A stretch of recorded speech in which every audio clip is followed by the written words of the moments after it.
Bonjour et bienvenue dans ce nouveau numéro de l'École du Jardin.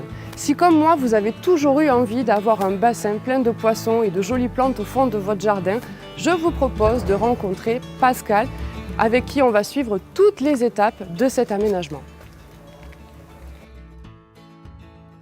Bonjour Pascal. Bonjour. Je vous retrouve ici devant l'atelier que vous nous avez préparé pour nous concocter ce petit coin de paradis dans notre jardin. Alors quelle serait la première étape avant d'installer nos petits poissons ?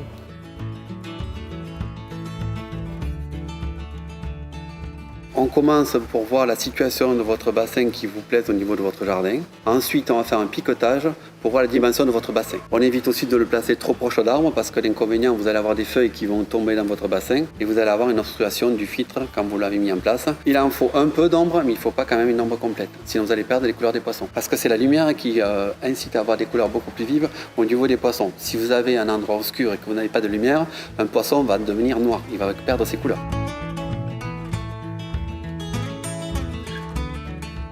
Alors le filtre, c'est tout ce qui va être les déjections des poissons. Tout ce qui est pollution de l'eau, ça peut être les poussières qui vont être engendrées par le vent, qui vont obligatoirement venir à le bassin. Donc ça va faire une eau qui peut, s'il n'y avait pas de filtration, qui va devenir teintée. Et la mousse va permettre d'absorber toutes les microparticules que vous avez en suspens dans l'eau. Et est-ce que ce filtre, je vais devoir le nettoyer régulièrement ? On le nettoie à peu près une fois par mois. Tout dépend de la densité que vous avez en poisson dans un aquarium, mais comme pareil dans un bassin. La densité va faire que l'eau va être plus claire ou plus chargée en particules, en pollution. Ça, vous allez le voir, c'est le filtre qui va déjà baisser son régime, c'est-à-dire que le filtre il va perdre de son intensité, c'est-à-dire qu'il va diminuer en débit, ce qui veut dire que les masses filtrantes sont chargées, mais on ne le nettoie pas complètement, parce qu'à l'intérieur du filtre, vous avez des bactéries qui contribuent à faire la filtration dans votre bassin, en même temps qui contribue aussi à éclaircir votre eau. Sinon, vous allez avoir une apparition de problèmes au niveau du bassin. Vous allez avoir une montée de nitrate et de nitrite qui vont faire un déséquilibre au niveau des poissons et qui vont les rendre malades. Alors Pascal, est-ce que vous pouvez nous montrer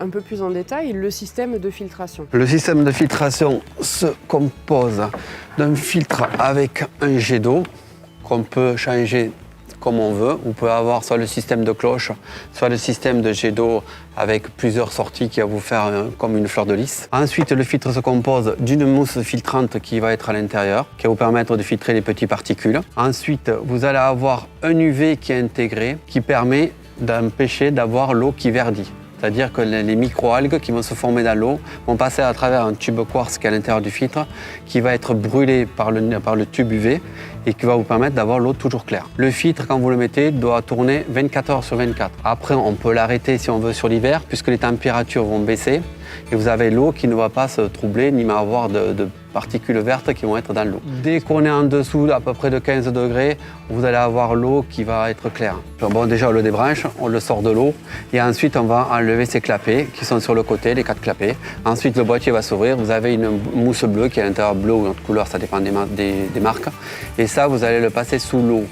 Et surtout, vous ne le rincez pas complètement pour éviter d'enlever l'écosystème qui est à l'intérieur de votre filtre.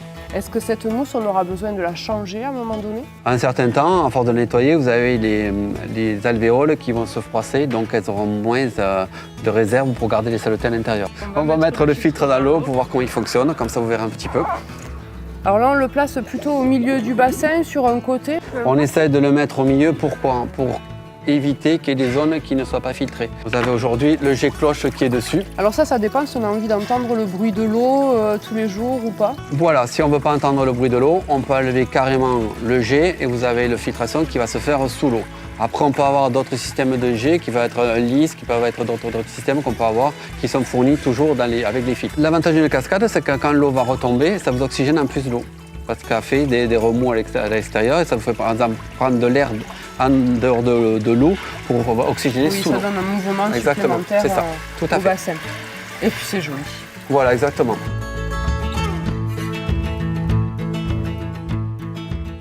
On a choisi donc une coque en fonction de l'emplacement, de l'espace que nous avons dans notre jardin. On lui a adapté un système de filtration en fonction du litrage. Donc ça y est, maintenant on va pouvoir choisir nos petits poissons. Vu que c'est des petits bassins, on va éviter de mettre des carpe-koi parce qu'une carpe-koi, il faut savoir la densité, c'est un poisson pour 1000 litres. Donc on va se contenter de mettre soit du poisson rouge, soit du chubucling, soit des poissons jaunes, des carassins. Mais on évite de mettre des gros poissons. Parce que le poisson va végéter et à un moment donné, il va mourir parce qu'il n'a pas assez de place pour se développer. Avant de mettre les poissons dans un bassin, on doit avoir un délai qui doit se situer autour d'1 mois.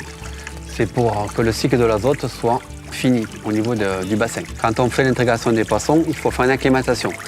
C'est-à-dire qu'on met la poche à tremper avec les poissons à l'intérieur de votre bassin pendant minimum 10 minutes, de façon que l'eau à l'intérieur de la poche du poisson soit à la même température que votre bassin. Ensuite, on va faire quelques manipulations qui consistent à mettre de l'eau dans la poche par petites quantités.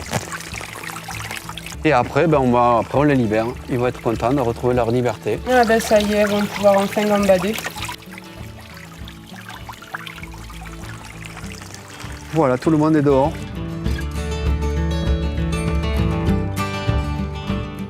Pascal, nous en sommes maintenant à l'étape de l'installation de nos plantes. Il y a plusieurs variétés qu'on va mettre des plantes.